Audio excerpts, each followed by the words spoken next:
saya kenal, saya tahu, biar saya kasih tahu nanti bagaimana ininya perkembangannya, kasih tahu saya. Tolong diajak wali-wali muridnya semuanya belajar. Kita bukan cuma terbatas anak saja yang kita ajar, tapi kita juga belajar. Jangan cuma anak yang dipaksa belajar. Allah Ta'ala. Kita lanjutkan. Ibnu Mas'ud menjelaskan kepada sebagian para sahabat, saya mendengar Rasulullah SAW seakan-akan saya melihatnya menjelaskan bahwasanya ada nabi dari nabi-nabi Allah dipukulin, dikeroyok, ditonjok sampai berdarah.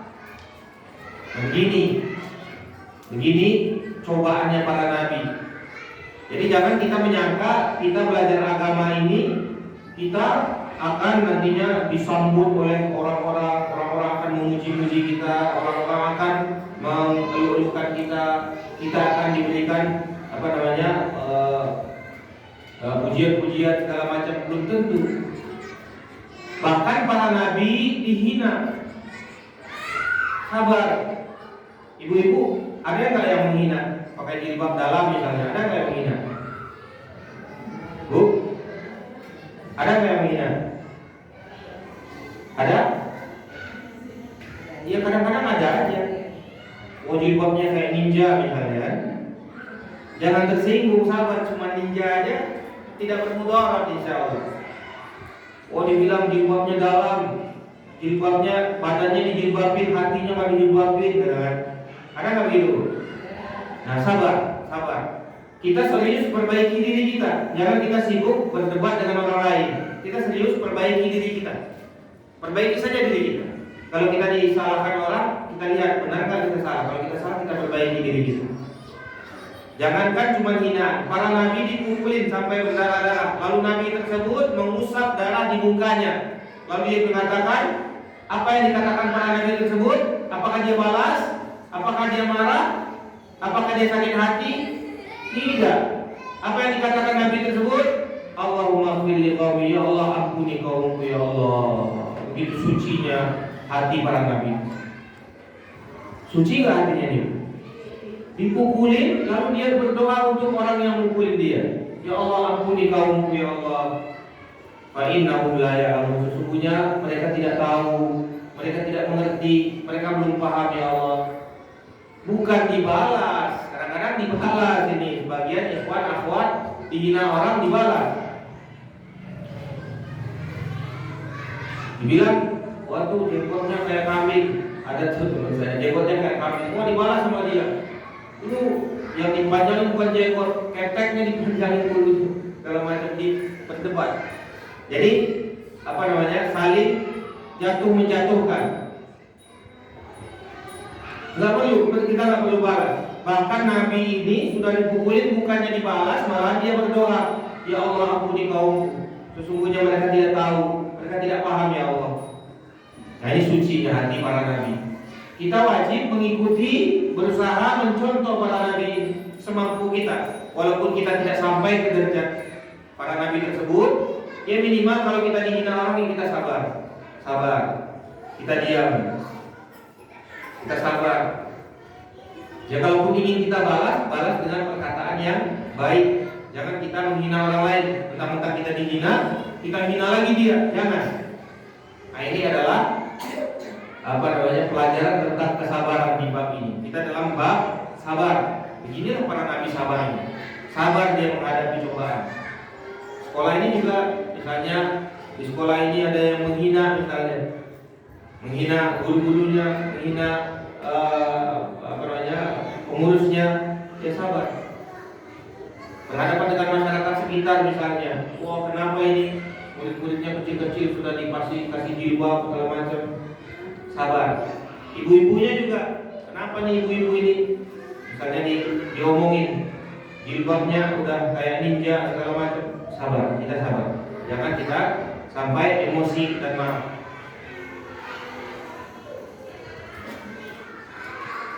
Baik, selanjutnya hadis yang ke-37. Siapa yang baca sekarang, Bu?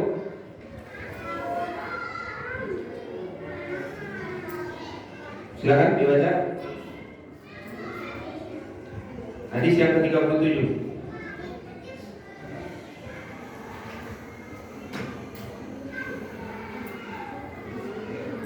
Silakan. Waktunya berjalan ya. Cepat. Atau yang tadi baca juga gak apa-apa.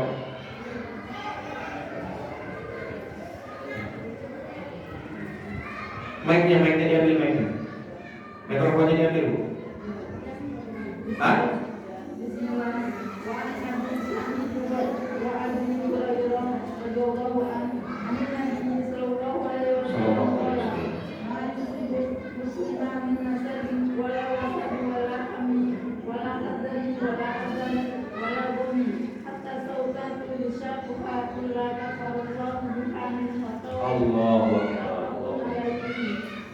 Dari Abu Sa'id dan Abu Hurairah radhiyallahu anhuma dari Nabi sallallahu alaihi wasallam mengatakan, tidaklah seorang yang muslim.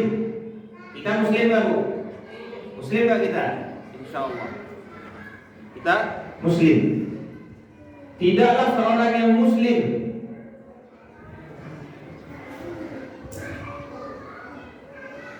lalu dia merasakan kesulitan dari kesulitan.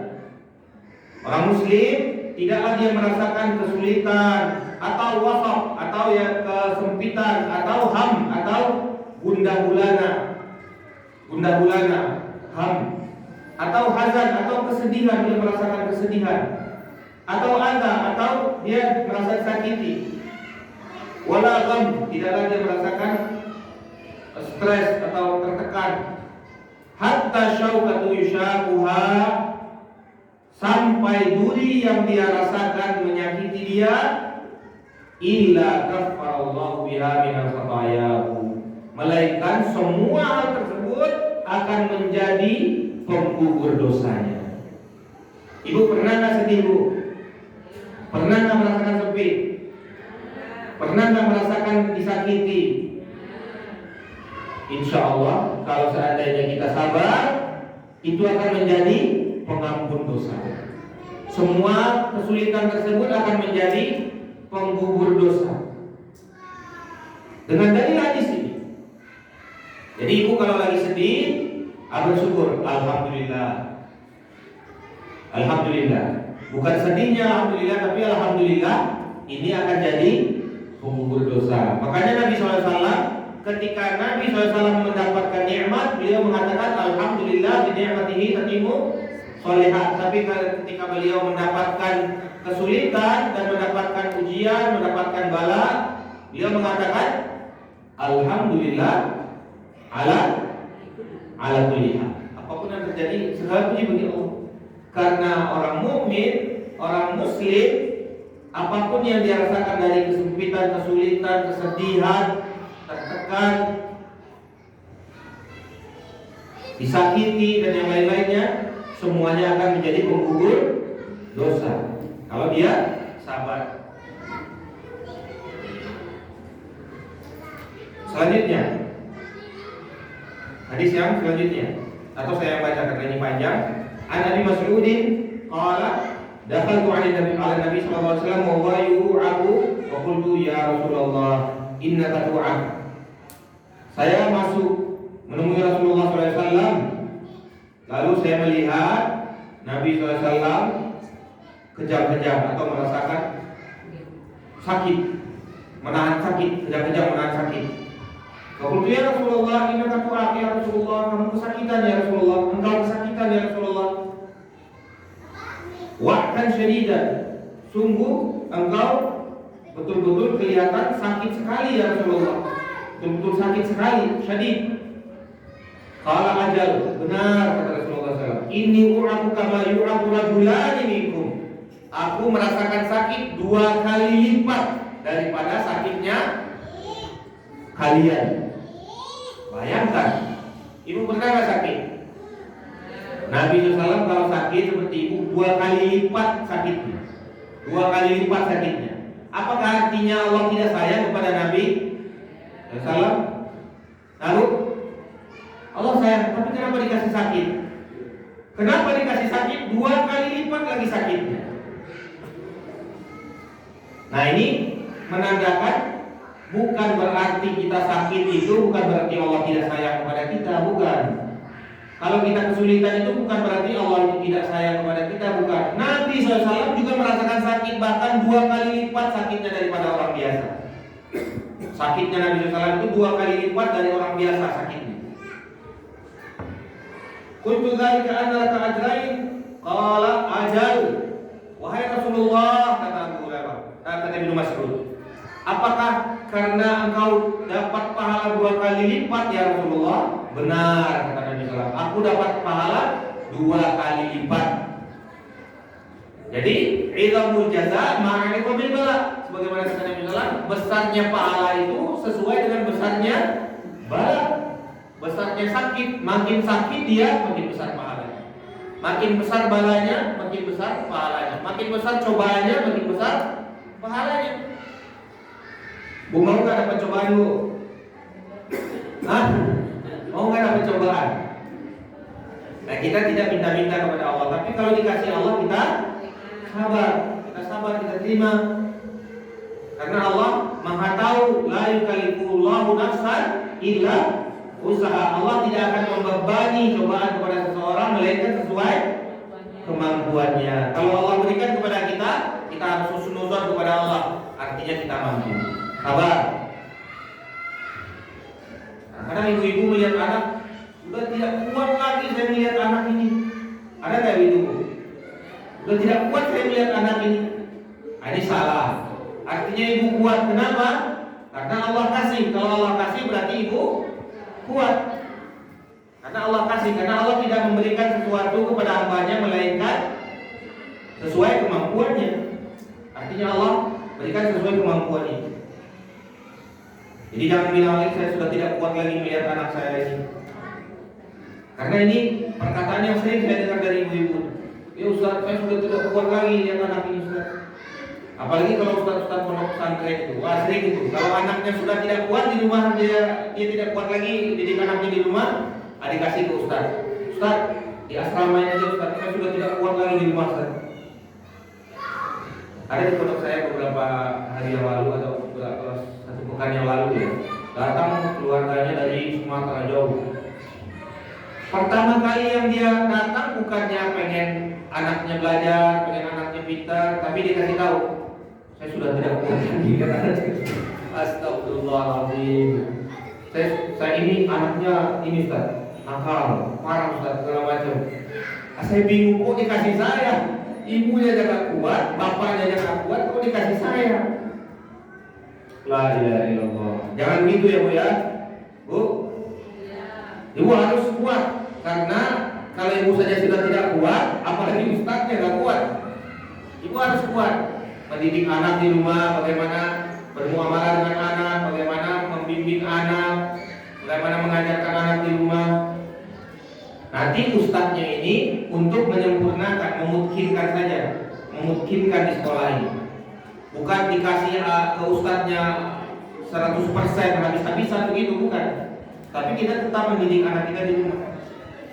Ustadznya sebagai untuk menyempurnakan, membantu.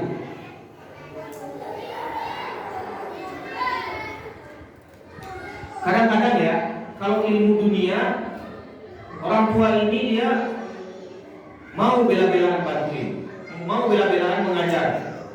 Seperti saya contohnya yang saya heran itu sekolah TK atau SD sekarang itu wajib sudah bisa baca, ya kan? Wajib sudah bisa baca. Berarti anak-anak itu belajar baca di mana? Di rumah, ya nggak Bu? Allahu Akbar. Bagaimana? Ini ada apa sekolah? Bagaimana pendapat Ustaz kalau sekolah ini nantinya wajib sudah hafis Quran masuk sini? Hah? Jadi ibu-ibunya di rumah yang hafalin Quran. Kalau masalah dunia bisa, wajib sudah bisa baca. Masuk sekolah wajib sudah bisa baca, baru mau orang sekolahnya nerima. Kalau tidak bisa baca tidak diterima. Ya ngapain lagi gurunya di sekolah itu? Ngapain lagi gurunya? Nggak ngapain lagi? Cuma tinggal pulang-pulang aja. Nah sekolah ini bisa nggak?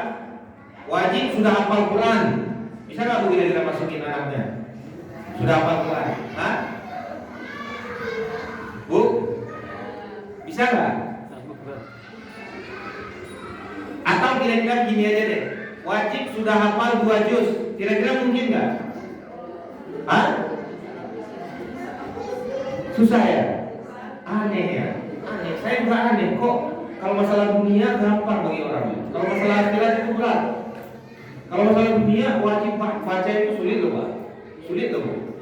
Kalau nggak sabar-sabar ngajarin anak baca itu, saya aja mau saya apain rasanya anak itu. Udah diajarin semua salah lagi, jadi salah lagi. Sabar ngajarin satu-satu tuh. Kalau saya ngajarin Iqra di rumah anak saya tuh, kadang-kadang ya datang juga bosan saya. Ini kan udah tadi dia bilang. Kok nggak ingat? Ini kan udah diulang tadi. Ya namanya orang tua ya sama aja. Kadang-kadang datang juga capeknya. Ya manusiawi lah. Tapi itu nggak gampang. Tapi kalau masalah duniawi kok bisa orang mati-matian bisa dia ngajar anaknya, ngajar berhitung di rumah, mengajar baca di rumah, ngajar sampai macam-macam lah, ngajar. Tapi kalau ngajar ngapal Quran, bisa nggak dulu di rumah ngapalin anaknya Quran? Bu? Iya Pak, iya ini bisa apa enggak nih? Insya Allah. Benar nih, sudah apa belum? Sudah apa belum? Ada yang sudah, ada yang belum. Bagi yang belum, coba ibu-ibu juga baca Quran di rumah, hafalin juz 30. Minimal anaknya diantar ke sekolah itu sudah hafal juz 30. Ya Bu ya? Diantar ke sekolah Ustaz, alhamdulillah anaknya sudah hafal juz 30. Habis ini juz 9 Ustaz. Ya Bu? Nah, insyaallah. Baik. Kata Nabi SAW, kita lanjutkan, benar, saya merasakan sakit 2 kali lipat daripada orang biasa. Makanya saya dapat pahala 2 kali lipat. Dzalika kadzalik ma min muslimin yusibu adan syauqun fama fawqaha illa kaffarallahu biha sayyi'atih. Tidaklah seorang muslim, kata Nabi SAW, yang merasakan sakit sampai duri yang dia rasakan menusuk dia ataupun yang lebih daripada duri tersebut, melainkan hal tersebut akan menjadi penggugur dosanya, akan menjadi untuk pengampun dosanya dan untuk menutupi kejelekannya. Juga firbiha sayyi'atih, akan mengampuni kejelekan-kejelekan dia. Ibu ingin diampuni kan Bu? Ingin kejelekannya ditutupi oleh Allah. Maka ketika kita dapat musibah, kita berharap pahala dari musibah. Ya Bu ya. Kalau kita dapat musibah, kita dapat kesulitan, ya semoga ini insyaallah untuk pengampun dosa kita. Semoga Allah ampuni kita semua. Wa qattat anhu dunubahu, dan juga akan menggugurkan dosa-dosanya kama taqutu syajaratu waraqaha, sebagaimana pohon-pohon menggugurkan daun-daunnya yang sudah kering.